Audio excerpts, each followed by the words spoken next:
What's up, guys? Your boys, 20K13. Going to talk about 6 WWE feuds that make sense right now. And this comes from WhatCulture.com. The current WWE roster is full of performers that are sitting on the sideline waiting for some kind of fresh and interesting story. Oftentimes they are just paired off in random feuds that have no meaning, yet they expect the fans to care. It may happen from time to time if the match is great, but lately a lot of WWE storylines just seem to fall flat. What WWE needs more than anything right now are some fresh rivalries to generate some fan interest. It's great to see Seth Rollins versus Brock Lesnar because that's a singles match that hasn't happened before. But matches like John Cena versus Kevin Owens, New Day versus Primetime Players, Bray Wyatt versus Reigns, Sheamus versus Randy Orton, and others feel like repeat of matches we've seen countless times before. There needs to be more variety in the matches that WWE presents because they are putting out more content than ever. Yet not even their most die-hard fans would say this is their best stuff. What can be done to fix this? There are several few that make a lot of sense that may never see the light of day because these performers might be feuding with others or nobody in WWE has thought about them for some reason. Here are 6 feuds that would definitely spark some more interest in today's WWE product. Number 6. Damien Sandow versus The Miz. There was no real end to this rivalry after these two were paired up together for so long. Miz won a match thanks to Summer Rae turning on Sandow, and then Miz went to film a Christmas movie. Now poor Sandow is dressing up like Macho Man Randy Savage because apparently Credit doesn't think he can do anything other than imitation at this point in his career. Most weeks he's not even featured on Raw or SmackDown, which is a shame considering how much the crowd liked the guy. The way to bring back this storyline is to have Sandow get involved in the Miz business by going after him during his feud with Ryback and Big Show. That can be done through TV matches and then Miz failed to win the IC title, so he turned his attention back to Sandow. In order for this feud to mean something and for Sandow to try to have a legitimate wrestling career, they need to have one or two really good matches that are booked as serious athletic contests instead of the comedy matches they had done in the past. The announcer need to put over the fact that Sandow got revenge against a guy that treated him poorly and is also a former WWE champion.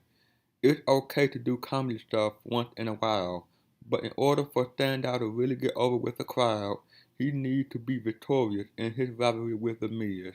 Maybe when that happens, Sandow can get some gold around his waist soon after and become more than just a comedy guy. Number 5. Cody Rhodes versus Sheamus. Cody Rhodes hadn't been on WWE TV for a few weeks because his father, Dusty Rhodes, passed away. The last time he was on, he was doing the Stardust gimmick.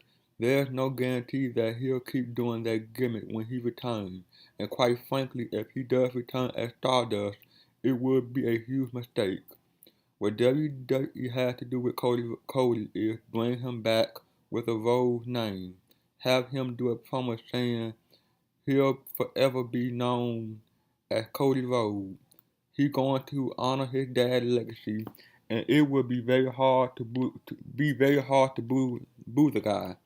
The reason Sheamus would be a great feud for Cody is because the crowd aren't into the Irish brawler.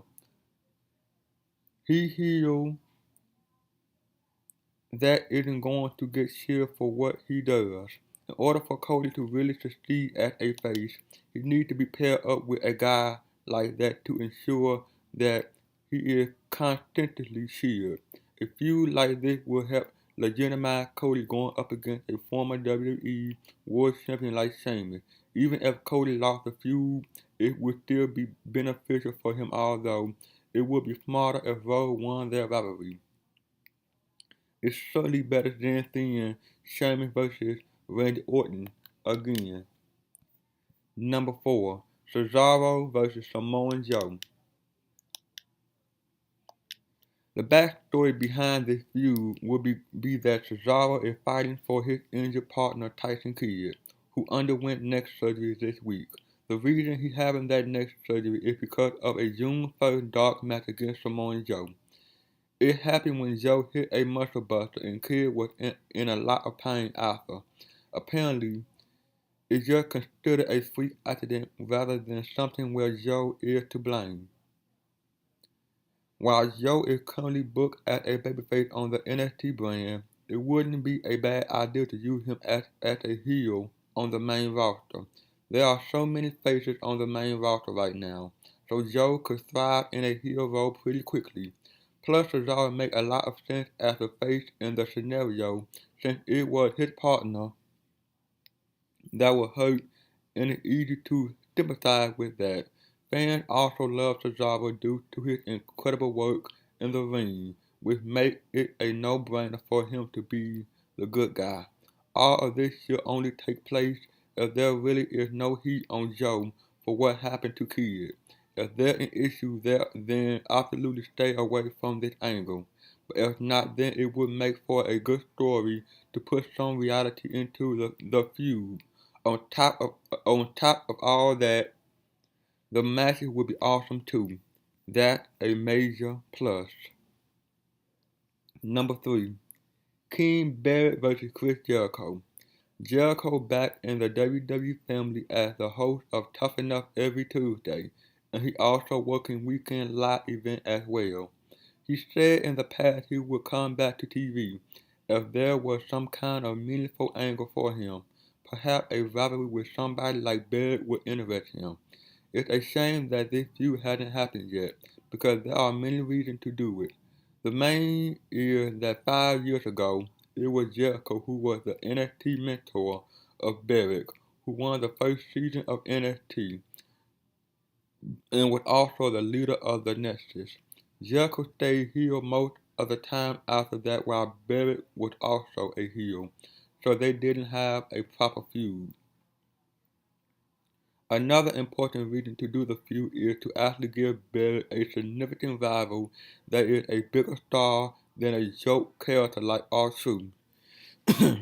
A serious feud for Barrett would be a whole lot better than what he doing now, and it might also legitimize his King of the Ring status as well. WWE has to invest in Barrett more than they currently are, because if he keeps being booked like a joke, then he's never going to main event performers that he should be. Number 2, Bray Wyatt, Luke Harper vs. Roman Reigns, Dean Ambrose. The unfortunate arm injury that Eric Rowan recently suffered had made Luke Harper a man without a partner. So what WWE should do is take him back to his original root by having him align with Bray Wyatt again. Since Wyatt in a feud with Roman Reigns right now, Harper could play a role in the rivalry by being the guy that Reigns had to try to get through in order to get his hands on Wyatt. Then when there's a situation where Harper and Wyatt continually double team Reigns, that can be when Ambrose shows up to save his friend. That would set up a tag team style feud. There already been an Ambrose Harper feud, but it's not like their involvement will hurt Wyatt Reigns at all. The way it could be booked is as a tag team type of rivalry, and then once the faces win, that's when Reigns will get paired off with Wyatt. An interesting twist to the story could see Ambrose actually turn on Reigns, because at some point this summer WWE is going to need to get some fresh heels out there, and Ambrose is a good candidate. If Ambrose helped Wyatt win the feud with Reigns, it could lead to an even bigger feud with Ambrose battling Reigns from that point on. Number 1, Kane vs. Brock Lesnar. Brock Lesnar beat The Undertaker at WrestleMania 30, and there really wasn't any kind of follow-up to it, because Undertaker went home for a year. showed up at WrestleMania 31 and went home again. Meanwhile, Lesnar, along with his advocate Paul Heyman, has been bragging about it for over a year.